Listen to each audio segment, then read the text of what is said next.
Hello everyone and welcome back to our channel. If you haven't watched part 1 of this video, I recommend starting there first. In that video, we covered the research gap to scope flow, plagiarism, literature review and George Orwell's principles of writing. Again, this video is also available for you in Hindi, so you can check that out as well. Today we will continue with research proposal versus research paper, annotated bibliography versus bibliography, primary versus secondary sources, the abstract and finally citation styles. MLA9 and footnote versus endnotes. Let's begin. A research proposal is a document written before conducting research. It serves as a plan that explains what you intend to study, why the topic is important, how you will conduct the research, and what outcomes you expect. A typical research proposal includes a title, an introduction and background, a statement of the problem, research objectives or questions, a brief review of literature, research methodology, the significance of the study, a timeline, and references or bibliography. One important point to remember is that a research proposal is usually written in the future tense because the research has not yet been conducted. You will often see phrases such as this study will investigate or this research will examine. A research paper, on the other hand, is written after the research has been completed. It presents the findings, analysis, and conclusions based on actual evidence and data. The components of a research paper generally include a title, abstract, introduction, literature review, research methodology, results or findings, discussions, conclusions, and references. The key difference is simple. A research proposal is a plan, while a research paper is a report. The proposal looks forward to future research, whereas the paper presents complete research and its outcomes. Now let's move to bibliography and annotated bibliography. A bibliography is simply a list of the sources that have been consulted or cited during research. It contains information such as the author's name, title of the work, publication details, and year of publication. Annotated bibliography includes all of that information, but it also adds a short annotation after each source. This annotation is usually around 100 or 200 words and provides additional insight into the source. A good annotation generally includes three elements. First, a summary explaining what the source is about and what arguments or ideas it presents. Second, an evaluation discussing the source reliability, credibility, strength, limitation, or possible biases. Third, a reflection explaining how the source relates to your own research and how you intend to use it. Annotations can be descriptive, evaluative, or a combination of both. Descriptive annotations summarize the source, while evaluative annotations both summarize and critically assess it. An annotated bibliography demonstrates that a researcher has not merely collected sources but has engaged with them critically and thoughtfully. Next, let's discuss primary and secondary sources. Primary sources are original first-hand materials. They are direct evidence created by someone who experienced an event or produced the original work. Examples include manuscripts, diaries, letters, interviews, survey data collected by the researcher, literary texts, official documents, photographs, and court records. Sources analyze, interpret, discuss, or evaluate primary sources. They are one step removed from the original material. Examples include journal articles analyzing novels, textbooks summarizing historical events, documentaries discussing historical periods, and review articles synthesizing multiple studies. An important point to remember is that the classification of a source depends on the research question. The same source may function as either a primary or secondary source depending on how it is being used. Context always determines classification.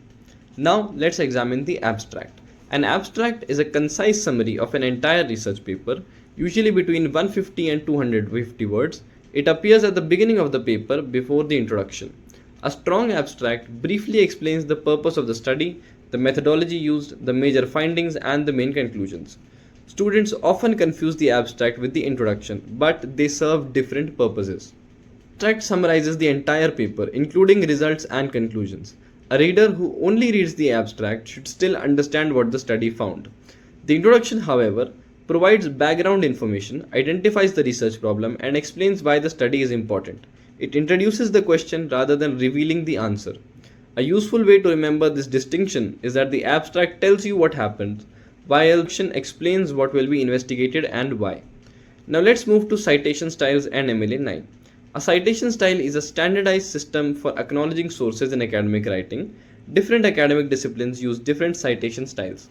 MLA or Modern Language Association style is commonly used in literature, language studies, and the humanities. APA or American Psychological Association style is widely used in psychology, education, and other social sciences. Turabian styles are often used in history and some social science disciplines. Harvard referencing is commonly used in many universities, especially in the United Kingdom. For English literature and language research, MLA 9 is the standard citation system. MLA 9 is the ninth edition of the MLA handbook.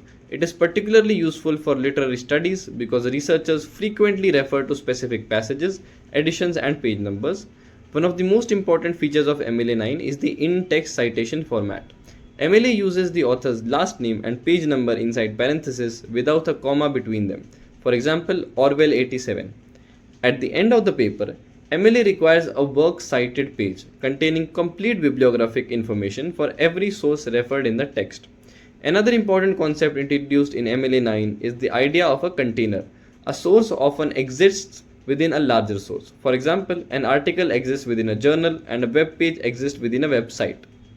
This concept helps create flexible citations across different formats. MLA is especially useful for English studies because its author page system allows reader to quickly locate the exact passage being discussed, which is essential in literary analysis. Finally, let's discuss footnotes and endnotes. Both footnotes and endnotes provide supplementary information, source citations, or explanatory comments that might interrupt the flow of the main argument. Footnotes appear at the bottom of the page, where the reference occurs. They allow readers to access additional information immediately without leaving the page. Endnotes serve the same purpose but appear at the end of the document, usually before the bibliography or reference list. Footnotes are convenient because readers can see the information instantly, while endnotes keep pages visually cleaner and less crowded. In MLA style, in-text citations are generally preferred for source documentation. However, MLA does allow footnotes or endnotes for supplementary explanations and additional comments. Chicago style, particularly the notes and bibliography system, relies heavily on footnotes as a primary citation method. The choice between footnotes and endnotes often depends on disciplinary conventions and the preference of publishers, instructors, researchers. And that brings us to the end of video 2. Across both videos, you now have complete coverage of the most important topics in research methodology, including the research gap to scope process, plagiarism, literature review, Orwell's writing principles, research proposal versus research paper, annotated bibliography, primary and secondary sources, abstract versus introduction, MLA 9 citations, practices, and footnotes versus endnotes. These are among the most frequently tested topics, so make sure to revise them carefully and practice writing your own sample answers. Again, this video is also available for you in Hindi, so please check that out as well.